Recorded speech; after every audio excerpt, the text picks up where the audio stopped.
So with that, Stacey, thank you so much for being here with us this morning. Good morning, Emil. How are you?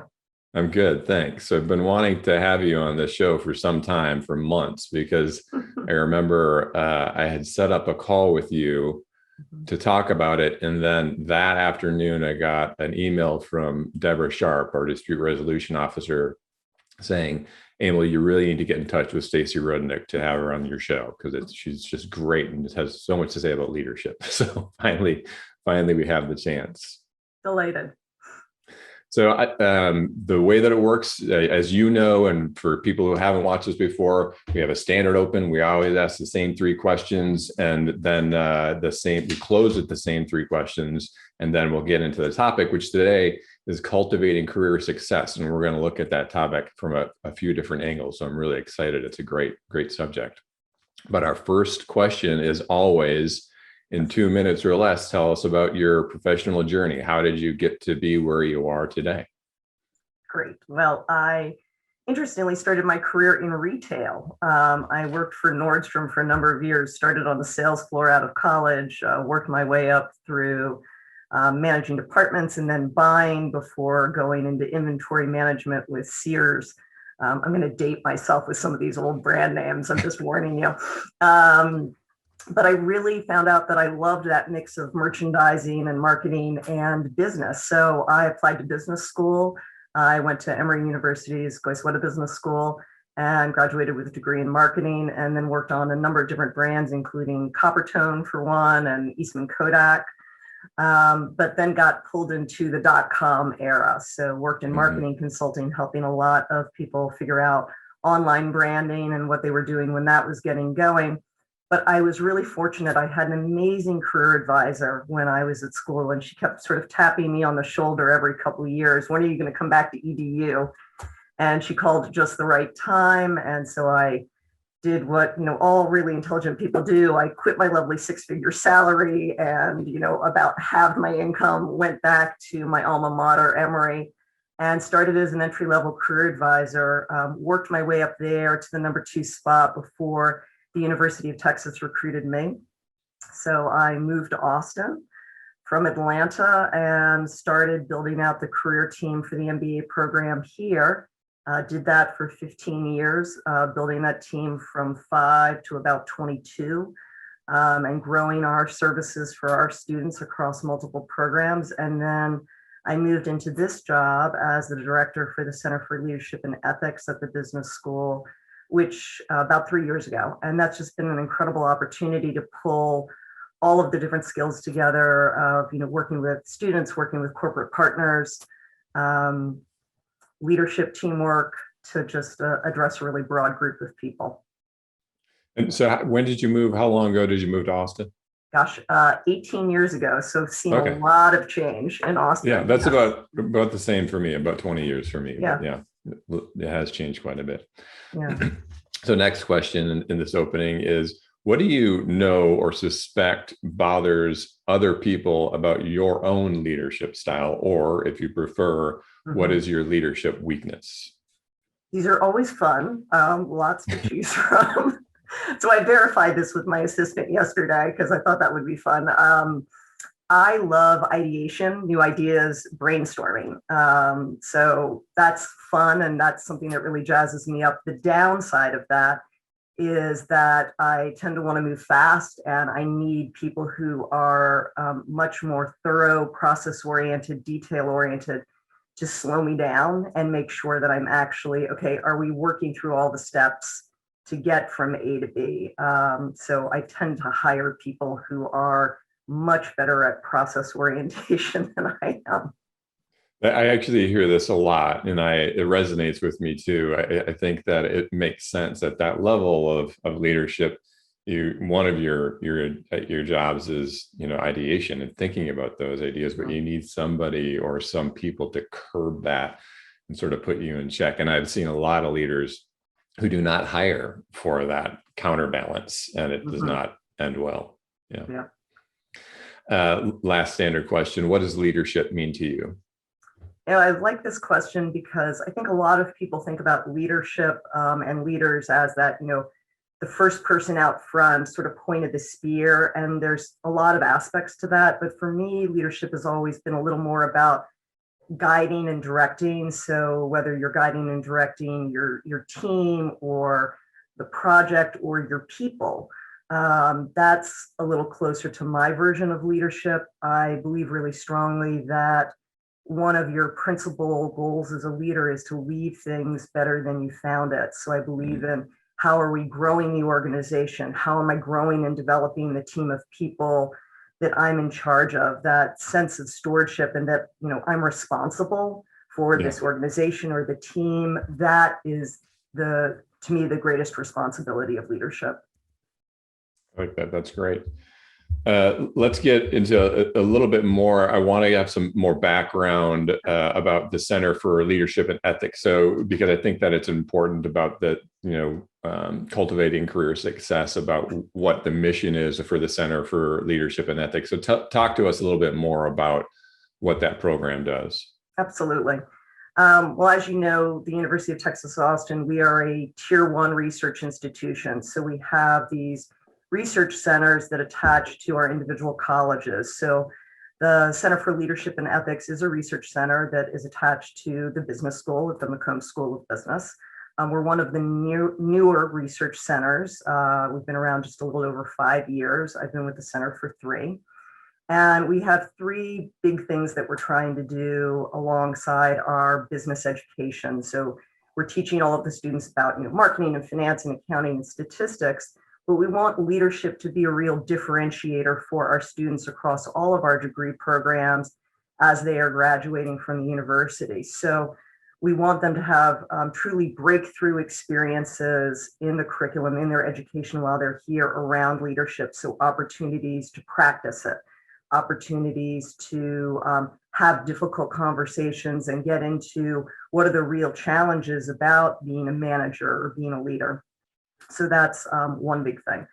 The second is we obviously want our students to be really successful leaders and also principled leaders. So giving them opportunities for reflection, giving them opportunities for assessment so that they understand where are they already strong, where there are places where maybe they have some growth opportunities around areas they need to stretch, whether that be in skills, in emotional intelligence, in confidence, communication.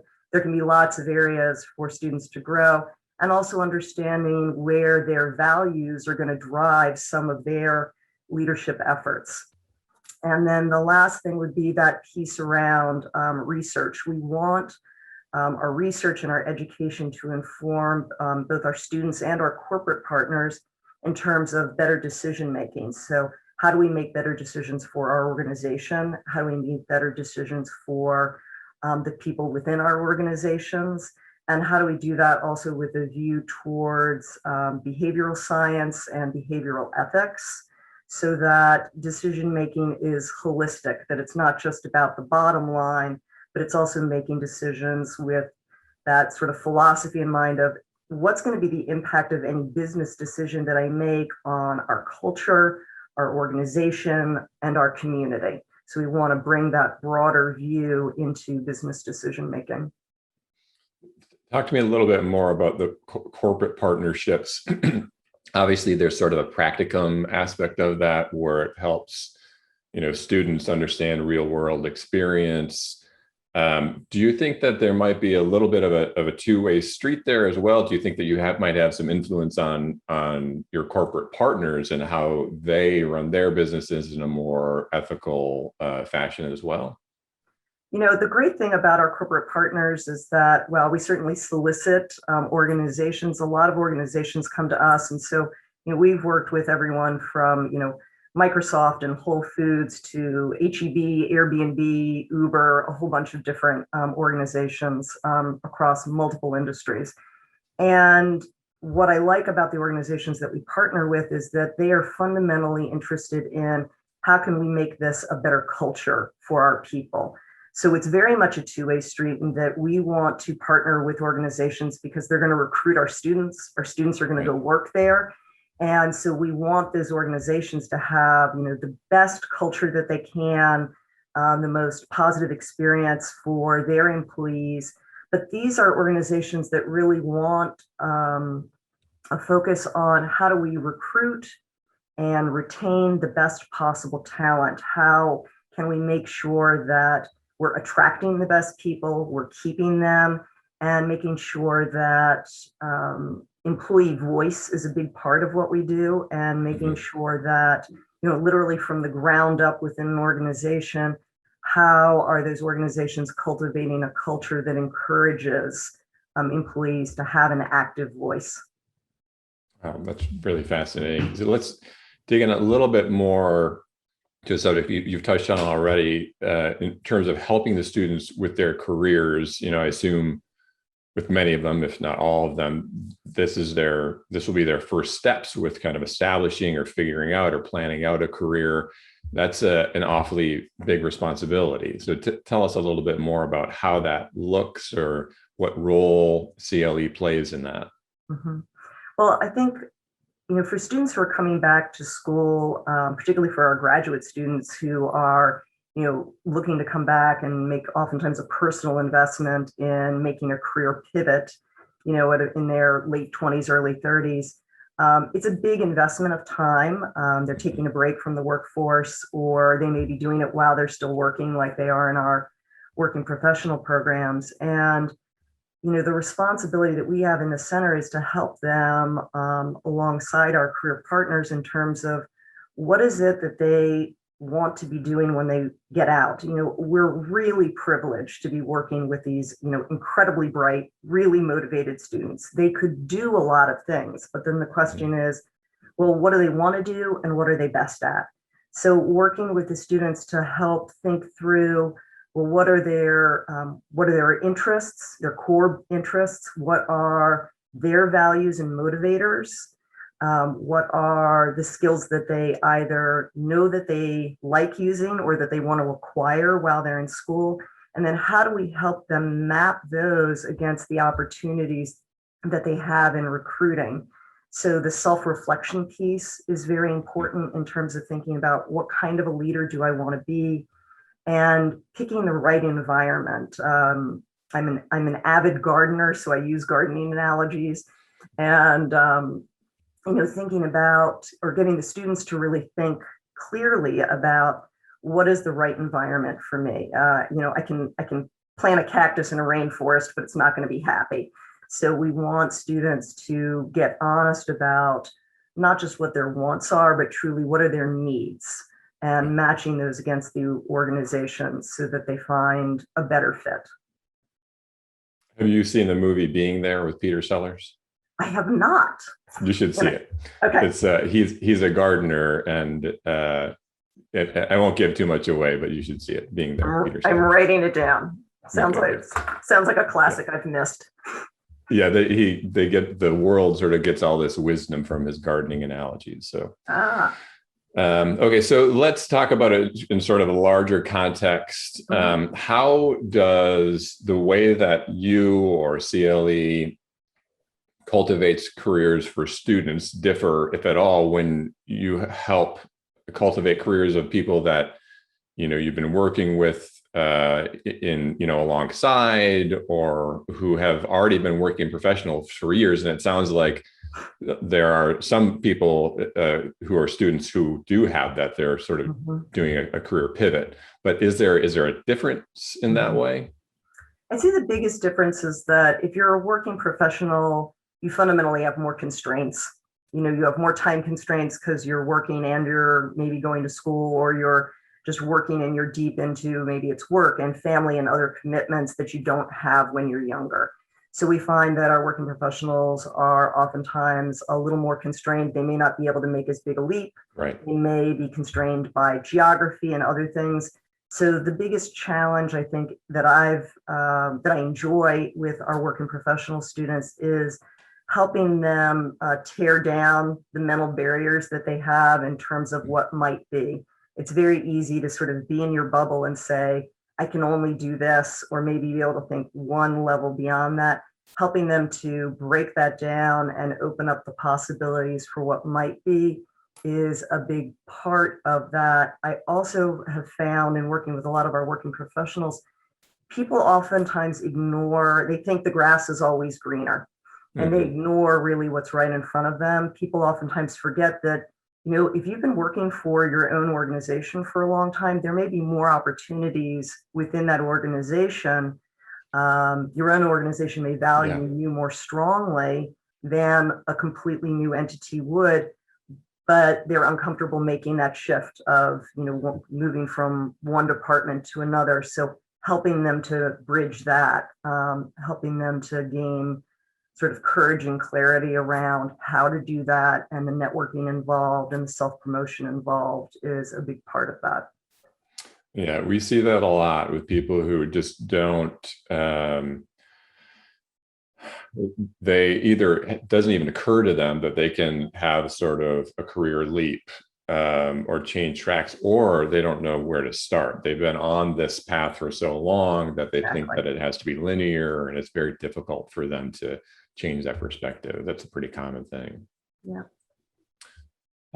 Okay, so this is called Leadership Talks, the show. So why are we talking about cultivating career success? We're talking about cultivating career success because I believe there's a really strong parallel between career success and leadership success. And, that's part of what enabled me to make this bridge from having a career in career management to moving into directing the Center for Leadership and Ethics. And that it's, we really need to work with our students and our partners around finding purpose and meaning. You're fundamentally going to be better at the thing that you choose to do if you're passionate about it, if it gives you a sense of purpose, if it gives you a sense of meaning. But the same is true, and that's true even very early on in your career. If you are excited about it, you're going to shine so much brighter than somebody who's just going through the motions. But the exact same thing is true when you move into management roles and when you move into leadership roles. And the leaders who have a strong sense of purpose, of meaning, of passion around what they do, they shine. They shine not just in their organization, they shine for their employees, because their employees look at them and see that they're motivated, they're excited, they're inspired. And that provides, direction, it provides vision, it provides motivation for all of their teams and everyone that is reporting up or through them. So we really want to help students and others that we work with to figure out, well, what is going to be meaningful work for you? What is going to be purposeful work for you, so that you can align your values and your motivators with a mission and an organization, so that those two things can come together and be very powerful, not just personally, but also professionally. Yeah, we run, Learning Development runs the leadership growth program for FAS.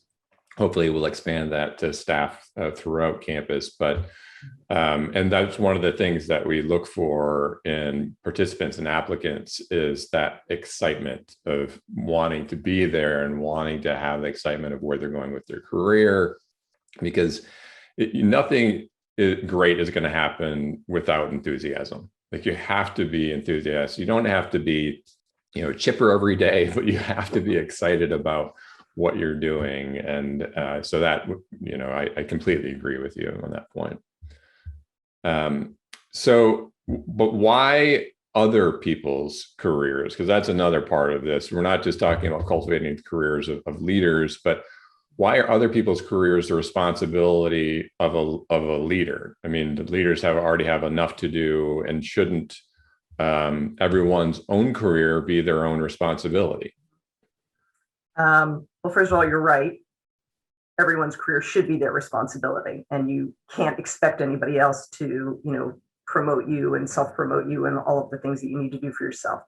That said, I also believe, because of that stewardship model that I subscribe to, you should be actively engaged in promoting your people, helping them gain professional development, skills, knowledge, ability, help them with networking, in part because if they're successful, you're successful. To the extent that you have teams of people that are doing really well in your organization and they're happy and they're productive, clearly you're going to be more successful. So there's a certain amount of this that I think is actually a little bit selfish, minimally. It's also, to my mind, very strategic. So if your people do well, then Right. you do well, the organization does well.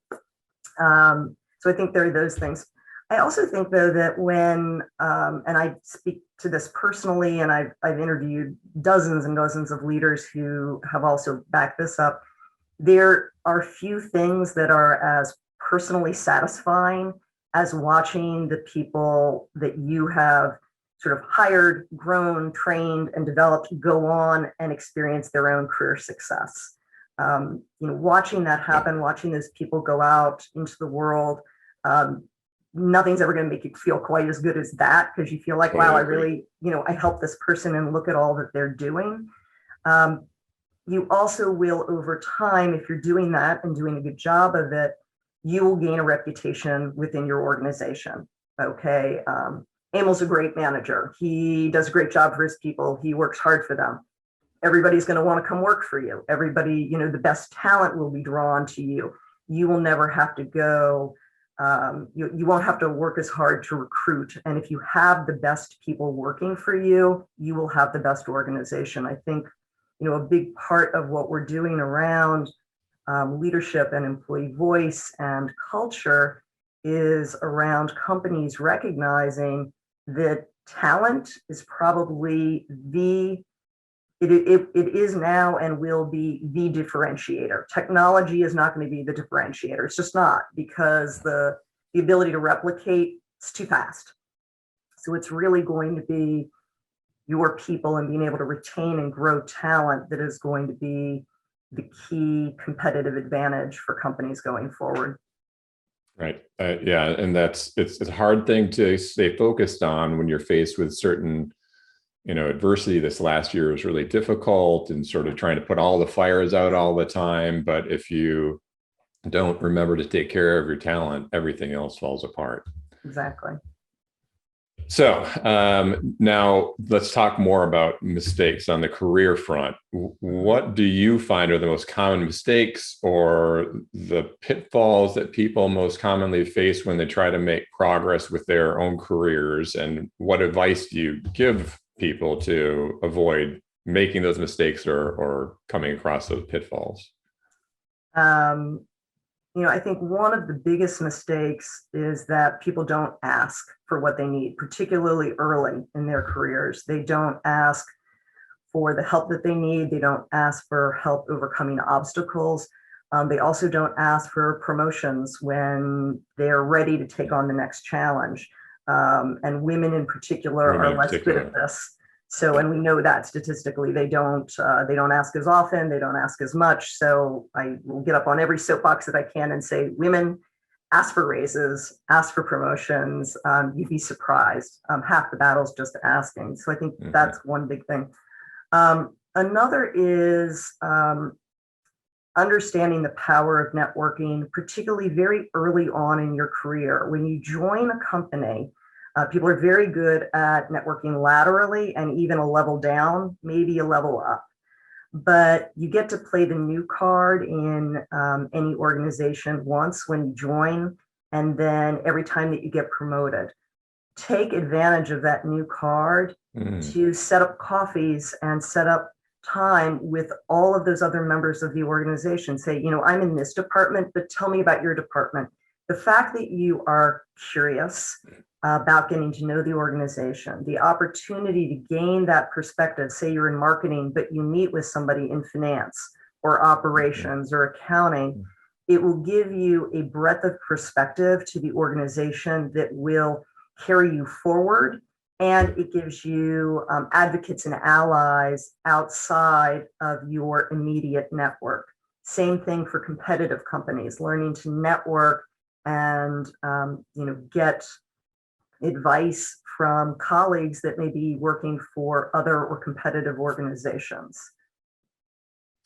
That is great advice. I would think that one other, that the point about only being new once or really getting in a position new once, another opportunity might be with certain projects Yes. So if you take on a big project, you can reach out to somebody and say, look, I could really use your advice in starting this new project. And it's that also is a two-way street, right? Because you build those partnerships. And that is another thing that with our leadership growth program that we find is the biggest benefit is creating that cohort among the people in the program where they get to meet each other, and also they have projects. So they also have an excuse to reach out to AVPs and say, hey, I could really use your help. And so that networking, you're right. I mean, it is a huge advantage, and also builds a sense of community, right? Like you start to see that even though this person's an AVP, she's very approachable and very helpful. And right. Exactly. All those things. So let's get into our close. What are you currently reading that you're finding particularly interested in, or that you've read recently that you'd like to recommend to our viewers here today? Well, I'm going to do both, if that's all right. I just finished reading Untamed by Glennon Doyle, which is a phenomenal book, just unbelievable. And I brought this because I am actually currently reading this cool book called The Craving Mind. I've seen it on Amazon. I don't know what it's about, though. It's awesome. It's about how we're all incredibly addicted to dopamine. So whether you're, truly a drug addict, or you're just, as we all are, I'm going to use props today, addicted to our cell phones. We're addicted to distraction. And so it's actually a lot about the importance of mindfulness and meditation as a more productive way to sort of calm that craving mind, as opposed to using, whether it's food or cigarettes or binge watching Netflix as a way of dealing with our discomfort. Using mindfulness and meditation as a better and more productive way to do that. That sounds great. I'll definitely check that one out. I need it. Yeah, we all need it. Yeah, right. What is the hardest thing that you have had to do as a leader? This one's easy because it doesn't get any easier with time. Firing someone. I've had to do it several times. I literally burst out and cried right next to the person the very first time I did it. Yeah, it's awful. But it's awful. And even if somebody's done something wrong, even if you feel like they deserve it, I think the impact of knowing that you are taking away someone's livelihood is just something that, at least for me, is personally very difficult. Yeah. That's not the first time we've heard that answer. Yeah, I would imagine. Yeah. To close us out, give us two key pieces of leadership advice. Two key pieces of leadership advice. Now all of a sudden my mind went completely blank. Okay, two. The first is if you're starting to manage people, trust them and give them stretch assignments. They'll surprise you. That's one of the biggest things I've learned, is like pushing people just a little into discomfort. It's good for them, it's good for you, it's good for the organization.